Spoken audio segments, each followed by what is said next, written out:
Hold on professor. రామాయణంలోని ఒక పెద్ద ఘట్టం లంకలో కూడా జరిగింది కదా? అవును, కానీ అక్కడ రావణుడి ఆనవాలు దొరుకుతాయి కానీ శ్రీరాముడి కాదు కదా. ఒకవేళ నేను రావణుడి అస్తిత్వాన్ని నిరూపించాననుకో, శ్రీరాముడి అస్తిత్వం కూడా దానంతట అదే నిరూపించబడుతుంది. శ్రీలంకలో రామాయణం యొక్క ఉనికిని ఎవరు వెతకలేదు.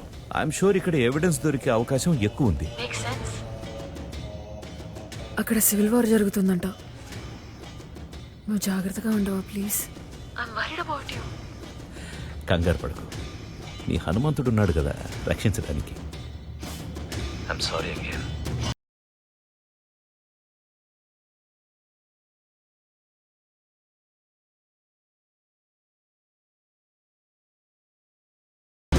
శాండ్రా, ఒకవేళ మనకి రావణ లంకలోని ఆర్కియోలాజికల్ రిమైన్స్ కనుక దొరికితే ఇక ఎవ్వరూ రామాయణాన్ని ప్రశ్నించలేరు, రామసేతుని ప్రశ్నించలేరు.